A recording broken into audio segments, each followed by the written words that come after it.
Hello students, welcome to our YouTube channel the Masters Institute. Masters Institute आज आपके लिए लेके आ रहा है करंट अफेयर्स की क्लासेस। हम मार्च फर्स्ट वीक 2024 से स्टार्ट करेंगे करंट अफेयर्स की क्लासेस और कंप्लीट 2024 बैंक एग्जाम प्रिपरेशन के लिए रेगुलर क्लासेस आपके लिए लाते रहेंगे। Before starting the class, please like and subscribe our channel. First हम डिस्कस करेंगे important days for first week of March 2024। 1 मार्च को हमारा मनाया जाता है जीरो डिस्क्रिमिनेशन डे, शून्य भेदभाव दिवस, जो ये 10 टाइम सेलिब्रेट किया गया है। 2024 में इसको 10वीं बार मनाया गया है। इसके लिए थीम दी गई थी to protect everyone's health, protect everyone's right. और जीरो डिस्क्रिमिनेशन डे के लिए एक सिंबल भी दिया गया है, दैट इज बटरफ्लाई। तितली का सिंबल दिया गया है इसके लिए। It is the symbol of transformation, जो परिवर्तन को दर्शाता है।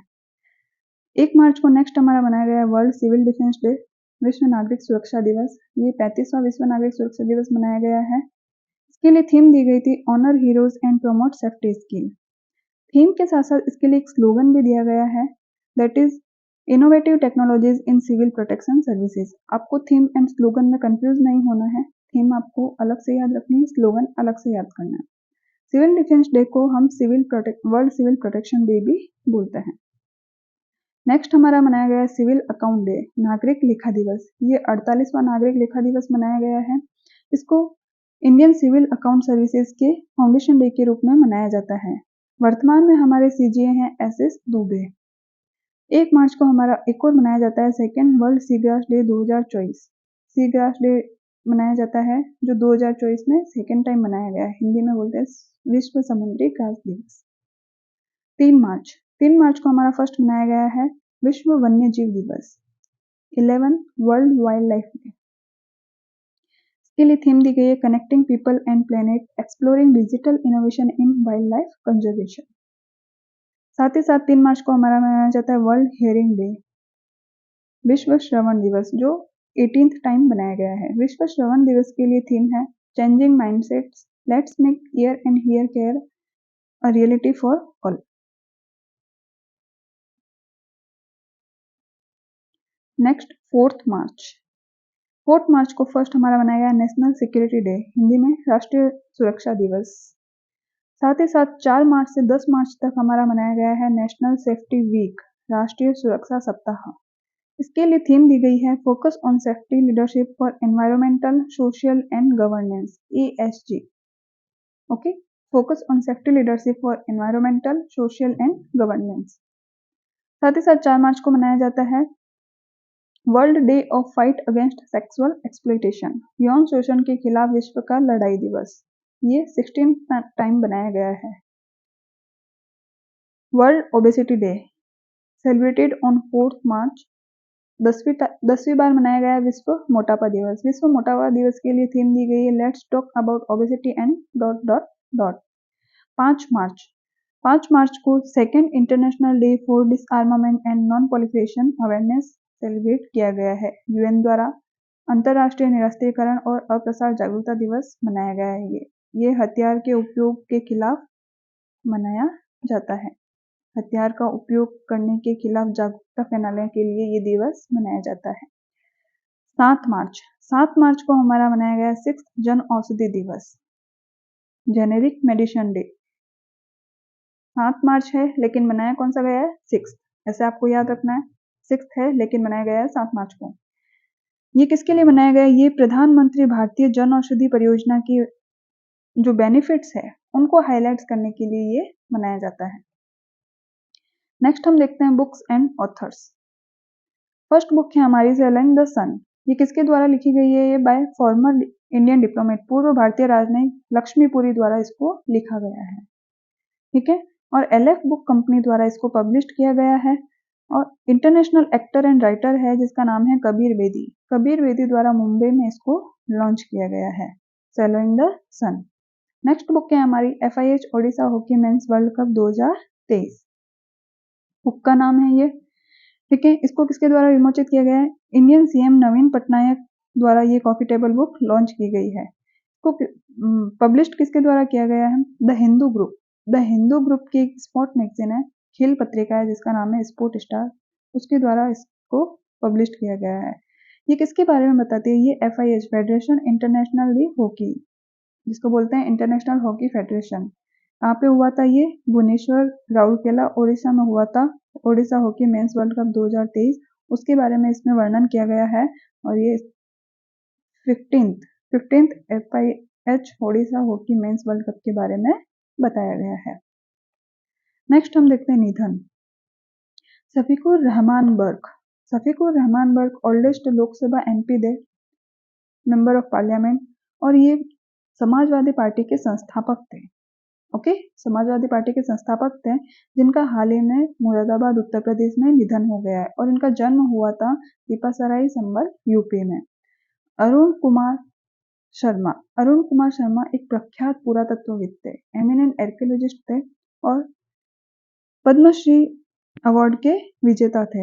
ये हाल ही में इनका रायपुर छत्तीसगढ़ में निधन हो गया है और इनका जन्म हुआ था मोहांदी विलेज नियर चंडकुरी इन छत्तीसगढ़। ओके, तो अरुण कुमार शर्मा क्या थे? एक प्रख्यात पुरातत्वविद थे। मार्टिन ब्रायन मुर्लोनी, ये कनेडियन PM थे, 18वें कनाडा के प्रधानमंत्री थे। कनाडा के 18वें प्रधानमंत्री थे जिनका हाल ही में निधन हो गया है। अजीज कुरैशी। अजीज कुरैशी सीनियर कांग्रेस लीडर थे, वरिष्ठ कांग्रेस नेता थे। इनका भोपाल मध्य प्रदेश में निधन हो गया और इनका जन्म भी भोपाल मध्य प्रदेश में ही हुआ था। नेक्स्ट हम देखते हैं खेल। फर्स्ट है टर्की विमेन कप 2024, तुर्की महिला कप 2024। ये अलान्या टर्की में हुआ था, इसीलिए इसको अलान्या गोल्ड सिटी कप भी कहा जाता है। ये इसका 18th एडिशन था, 8वीं बार था जब टर्की वुमेन कप 2024 हुआ। विनर कौन था इसमें? विनर था इसमें कोसोवो। ओके, और रनर अप था इंडिया। ये फुटबॉल है, फुटबॉल मैच है। ठीक है, विनर इसमें था कोसोवो और रनर अप था इंडिया, मतलब इंडिया की टीम इसमें सेकंड आई थी और इंडिया की टीम का इसमें नाम था ब्लू टाइगर्स, निकनेम था ब्लू टाइगर। इंडिया के लिए क्यों इंपॉर्टेंट है? इस गेम में best midfielder of the tournament का अवार्ड दिया गया है मनीषा कल्याण को, जो इंडियन टीम से थी। ओके, नेक्स्ट है pro kabaddi league season 10। Pro kabaddi league season 10 ये हुआ कहाँ था? GMC बालयोगी स्टेडियम, गौचिबौली, हैदराबाद, तेलंगाना में ये हुआ था। इसमें पुणेरी पल्टन विजेता रही और पुणेरी पल्टन ने किसको हराया? हरियाणा स्टीलर्स को। नेक्स्ट है खेलो इंडिया यूनिवर्सिटी गेम 2023। खेलो इंडिया यूनिवर्सिटी, ये कहाँ पर हुए थे? ये हुए थे सरसजाई स्टेडियम, गुवाहाटी, असम में। आपको याद रखना है ये गेम्स कहाँ पर हुए हैं। तो ये हुआ था सरसजाई स्टेडियम, गुवाहाटी, असम में।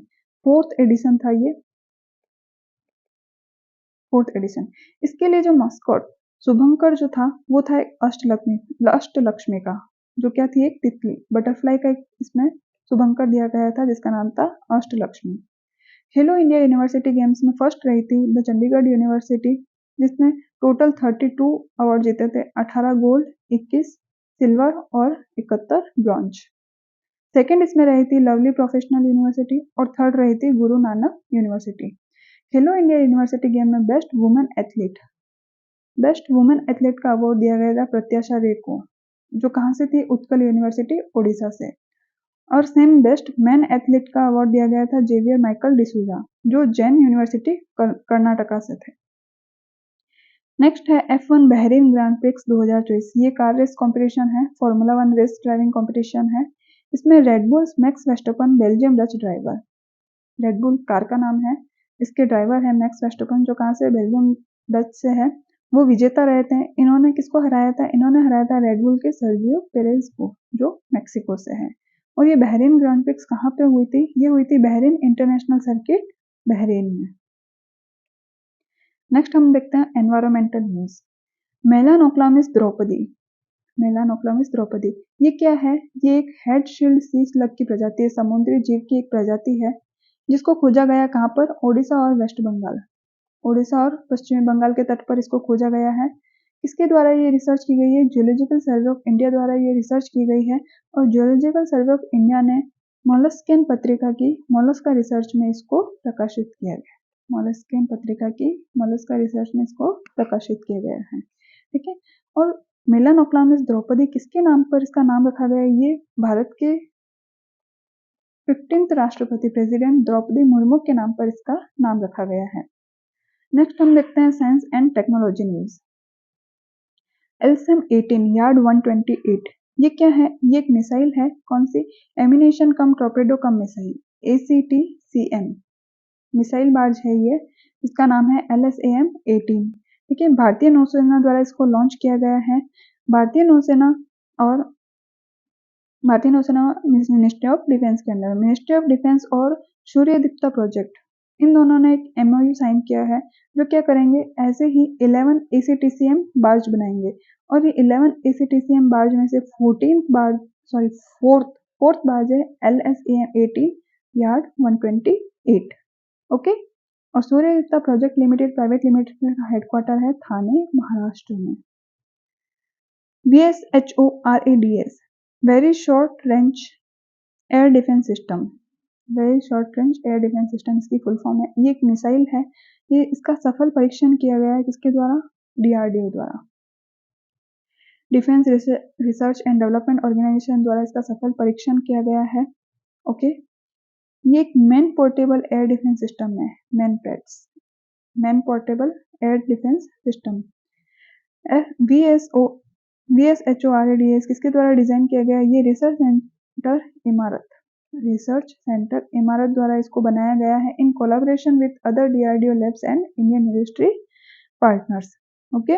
तो रिसर्च सेंटर इमारत द्वारा इसका बनाया गया है और DRDO द्वारा इसका सफल परीक्षण किया गया है। कहाँ पर किया गया? ओडिशा के तट पर। प्लीज आपको याद रखना है, ओडिशा के तट पर। पहला स्वदेशी रूप से निर्मित hydrogen electrolyser, first indigenous hydrogen electrolyser, ये किसके द्वारा बनाया गया है? लार्सन एंड टर्बो द्वारा, LNT द्वारा बनाया गया है। और इसको कहाँ पे लॉन्च, मतलब ये प्लांट कहाँ पर बनाया गया है? ये ग्रीन हाइड्रोजन प्लांट इन हाजिरा इन गुजरात, गुजरात के हाजिरा में एक ग्रीन हाइड्रोजन प्लांट में इसको बनाया गया है, LNT द्वारा बनाया गया है। और इसकी कैपेसिटी 1 मेगावाट है, जिसको 2 मेगावाट तक एक्सपांड किया जा सकता है। और it can produce 200 nanometre cube per hour hydrogen, ये इसकी उत्पादन क्षमता है। लार्सन एंड टर्बो का headquarter Mumbai. Okay. Parts one क्या है? पार्ट्स वन सैटेलाइट है। ये ईरान का सैटेलाइट है जिसको रसिया द्वारा लॉन्च किया गया है। याद रखना है, पार्ट्स वन ईरान का सैटेलाइट है, लेकिन इसको रसिया द्वारा लॉन्च किया गया है। और इसको सोयूज 2.1B रॉकेट द्वारा लॉन्च किया गया है। सोयूज 2.1B रॉकेट के साथ इसको लॉन्च किया गया है। वोस्टॉक में cosmodrome launch base of Russia से इसको लॉन्च किया गया है और पृथ्वी से 15 किलोमीटर दूर इस कक्षा में इसको स्थापित किया गया है। 15 किलोमीटर अबोव ऑर्बिट इसको लॉन्च किया गया है। Parts one. NASA space crew 8 mission, NASA space crew, ये नासा का स्पेस क्रू मिशन है। इसको फाल्कन 9 रॉकेट के साथ लॉन्च किया गया है और ड्रैगन स्पेसक्राफ्ट जिसका नाम है एंडेवर, इसके साथ इसको लॉन्च किया गया है। और कहाँ से इसको लॉन्च किया गया है? इसको complex 39 at NASA Kennedy Space Center Florida USA से लॉन्च किया गया है। Crew 8 mission is NASA 8th commercial crew rotation mission with space to international space centre. Okay. ये एक नासा का इंटरनेशनल स्पेस सेंटर के साथ मिशन है, क्रू 8 मिशन, और जिससे नासा स्पेस क्रू 8 मिशन को लॉन्च किया गया फाल्कन 9 रॉकेट के साथ। ओशियन ग्रेस, ओशियन ग्रेस क्या है? ओशियन ग्रेस टग है, बोलार्ड पूल टग है। बोलार्ड पूल टग, बहुत, टग मतलब होता है जहाज, बहुत बड़े बड़े जहाज होते हैं। तो यूनियन मिनिस्टर सर्बानंद सोनोवाल, इन्होंने एक 60 टन बोलार्ड पुल का उद्घाटन किया जिसका नाम है ओशियन ग्रेस। और ये made in India, first ever made in India approved standardised tug design and specification, ASTDS tug है। और इसको पारादीप पोर्ट ओडिशा में लॉन्च किया गया। Paradip port Odisha. Ocean grace को किसके द्वारा बनाया गया है? कोचिन शिपयार्ड लिमिटेड द्वारा। और इसकी लागत आई है 45 करोड़। 45 करोड़ की लागत के साथ कोचिन शिपयार्ड लिमिटेड द्वारा ओशियन ग्रेस 16 टन टग को बनाया गया है और पारादीप पोर्ट ओडिशा पर इसको उद्घाटन किया गया है। किसके द्वारा? सर्बानंद सोनोवाल द्वारा। INS जटायु, INS जटायु क्या है? ये एक इंडियन नवल शिप है, इंडियन नवल शिप है INS जटायु। इसको मिनिकॉय लक्षद्वीप में लॉन्च किया गया है। ठीक है, इंडियन नेवी द्वारा इसको कमीशन किया गया है मिनिकॉय साउथर्न मोस्ट आइलैंड है लक्षद्वीप का वहां पर। और फर्स्ट जो था वो था INS द्वीपरक्षक, जिसको कवरावती लक्षद्वीप पर कमीशन किया गया था। किसके द्वारा कमीशन किया गया था? ये admiral Radha Krishna Hari Kumar, chief of Naval staff द्वारा कमीशन किया गया था। ठीक है। फिर है India first MH-60R helicopter squadron, इसका नाम है शी-हॉक। इसको भी किसके द्वारा लॉन्च किया गया है? राधा कृष्ण हरि कुमार द्वारा, चीफ ऑफ नवल स्टाफ द्वारा इसको भी लॉन्च किया गया। और कहां पर किया गया है? गोरुंडा इन कोचीकेल्ला। ओके, एट INS गोरुंडा इन कोचीकेल्ला पर इसको लॉन्च किया गया है। और ये चॉइस एयरक्राफ्ट, USA के साथ एक कॉन्ट्रैक्ट है चॉइस एयरक्राफ्ट बनाने का, उसमें से ये एक है MH-60R she-hoc. Indian air force C-17 aircraft, भारतीय वायुसेना का C-17 एयरक्राफ्ट, ये एक ट्रांसपोर्ट एयरक्राफ्ट है जो 22 टन लोड कर सकता है। ओके, 22 टन इसमें लोड किया जा सकता है। ट्रांसपोर्ट एयरक्राफ्ट है भारतीय वायुसेना का। इसको aerial delivery research and development establishment द्वारा बनाया गया है, ADRD द्वारा इसको बनाया गया है। और ये स्वदेशी रूप से निर्मित है। एक्विजिशन एंड मर्जर्स, नेक्स्ट हम देखते हैं acquisition and merger. Ring plus aqua को मैनी प्रिसेंस प्रोडक्ट लिमिटेड में 59% स्टेक लेने की अप्रूवल मिल गई है। किसके द्वारा? Competition commission of India CCI, भारतीय प्रतिस्पर्धा आयोग द्वारा। रिंग प्लस एक्वा एक कंपनी है जो 59% स्टेक लेगी मैनी प्रिसीजन प्रोडक्ट लिमिटेड में। नेक्स्ट हम देखते हैं appointments and resignation. Justice AM Khanwilkar, Ajay Manikrao Khanwilkar. Ajay Manikrao Khanwilkar भ्रष्टाचार विरोधी प्राधिकरण लोकपाल अध्यक्ष। Okay, anti corruption authority of India Lokpal अध्यक्ष नियुक्त किया गया है जस्टिस AM खानविलकर को राष्ट्रपति द्रौपदी मुर्मू द्वारा। और किसकी जगह पर किया गया है? पिनाकी चंद्र घोष की द्वारा, जो फर्स्ट चेयरपर्सन ऑफ लोकपाल थे एंटी करप्शन अथॉरिटी के। तो ये कौन से हो गए? सेकेंड। फर्स्ट थे पिनाकी चंद्र घोष और now at present justice AM Khanwilkar second Lokpal है anti corruption authority of India की। अजय कंवल को MD CEO नियुक्त किया गया है जन स्मॉल फाइनेंस बैंक का। जन स्मॉल फाइनेंस बैंक का हेडक्वार्टर है बेंगलुरु, कर्नाटक में। MS कामत, मुंडकुर प्रसाद कामत को MD नियुक्त किया गया है Mangalore refinery and petrochemical limited का। किसकी जगह पर? संजय वर्मा की जगह पर।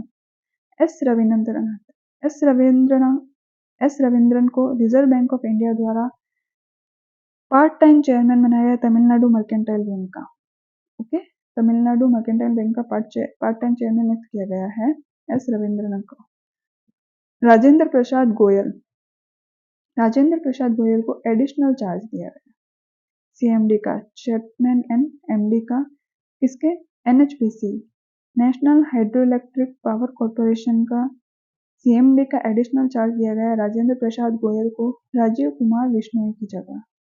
एडिशनल चार्ज दिया गया है, इसका मतलब इनके पास ऑलरेडी एक और चार्ज है, वो है फाइनेंस। ओके, फाइनेंस डायरेक्टर का चार्ज है, इसके साथ साथ इनको CMD का चार्ज दिया गया है। मियां मोहम्मद शहबाज शरीफ पाकिस्तान के प्रधानमंत्री नियुक्त किए गए हैं सेकेंड टाइम। ठीक है, पहले भी थे, अभी सेकेंड टाइम इनकी नियुक्ति है as a Pakistan prime minister. Tamas Sulyok को हंगरी का राष्ट्रपति नियुक्त किया गया। किसकी जगह पर? कैटलिन नोवक की जगह पर। Award and recognitions. अकादमी पुरस्कार किसके द्वारा दिए जाते हैं? अकादमी पुरस्कार दिए जाते हैं the general council of Sangeet Natak Akademi, the national academy of music dance and drama द्वारा। ठीक है, इसमें 6 आर्टिस्ट को फेलोशिप दी गई है, 92 को अकेडमी पुरस्कार दिया गया और 80 को उस्ताद बिस्मिल्लाह खां युवा पुरस्कार दिया गया। आपको नंबर याद करना है, फेलोशिप 6 लोगों को दी गई है, 92 को अकेडमी पुरस्कार दिया गया और 80 को उस्ताद बिस्मिल्लाह खां युवा पुरस्कार दिया गया फॉर 2022 एंड 23। ये फेलोशिप कौन कौन से लोगों को दी गई है? फर्स्ट है विनायक खेडेकर, ये ऑथर एंड फोल्कलोरिस्ट है। Second R Vishweshwaran, veena player है, वीणा बजाते हैं। Third Suniyana Hazarilal, Kathak dancer. Fourth है Raja and Radha Reddy, Kuchipudi dance couple है ये। फिफ्थ है दुलाल रॉय, ये थिएटर डायरेक्टर है, और 6th है दया प्रकाश सिन्हा जो प्ले राइटर है। नेक्स्ट है the most excellent order of British empire. Britain UK का ये एक सर्वसम्मानित अवार्ड है जो किंग चार्ल्स III द्वारा Sunil Bharti Mittal, the founder and chairman of Bharti enterprises, Sunil Bharti Mittal को दिया गया है। ये फर्स्ट इंडियन है जिनको यूके का ये सर्वसम्मानित सम्मान दिया गया है। The Romain Rolland book prize 2024 books के लिए दिया जाता है ये प्राइज, ये इसका 7th एडिशन है। ओके, तो इस साल ये किसको दिया गया है? स्टेलिन दीवान को। बुक का नाम है स्टेलिन दीवान। ये बंगाली अनुवाद है एक फ्रेंच नॉवेल का। फ्रेंच नॉवेल का नाम है स्टेलिन काउच। ली दीवान दे स्टेलिन, स्टेलिन काउच है, ये फ्रेंच नॉवेल है। इसका बंगाली अनुवाद है जो किसके द्वारा बनाया गया है? पंकज कुमार चटर्जी द्वारा बनाया गया है स्टेलिन दीवान।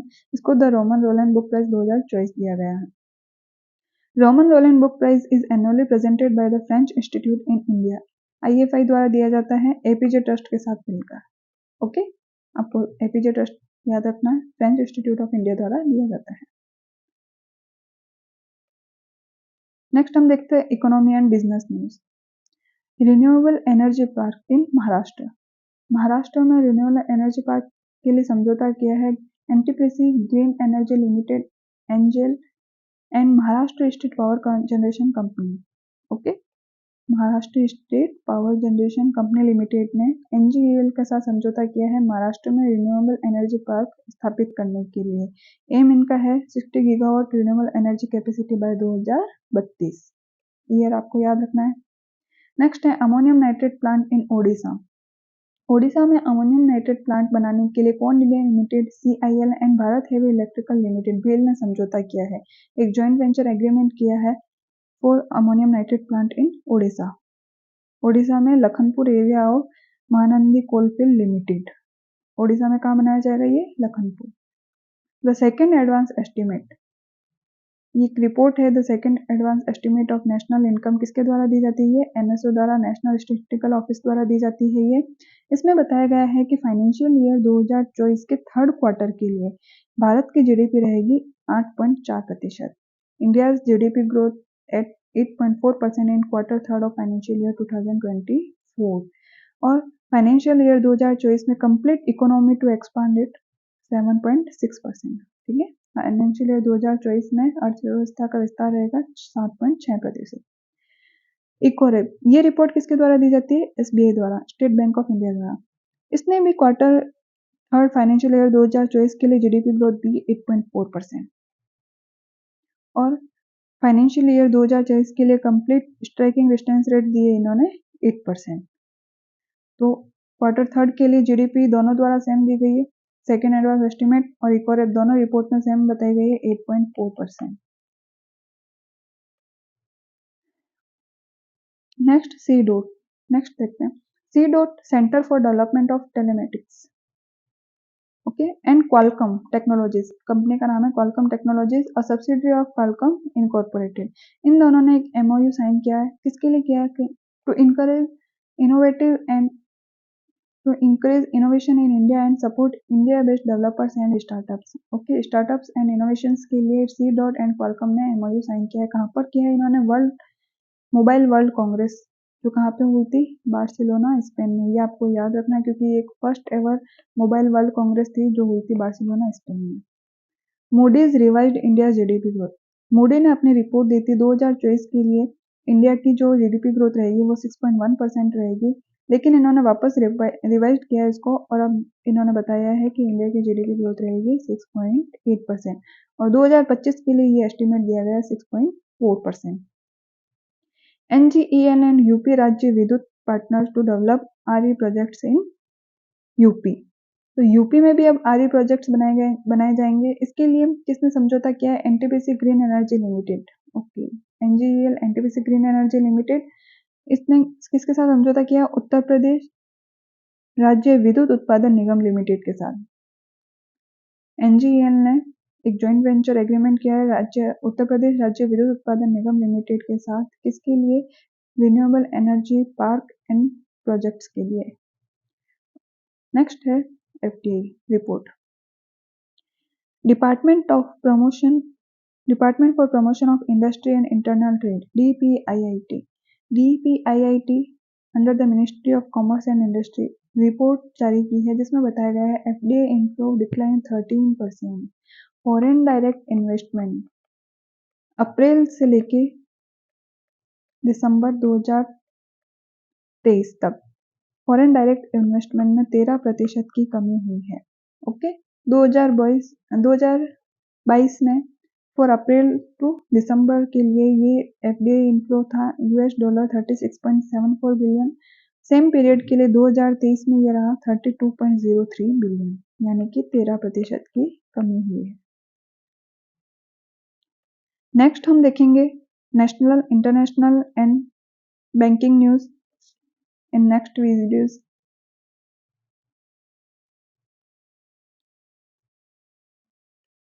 Banking, international and national news देखेंगे हम नेक्स्ट वीडियो में। आज के लिए इतना ही। So please download the Masters Institute for Deep Knowledge for the Banking Exams. Thank you. Radhe Radhe.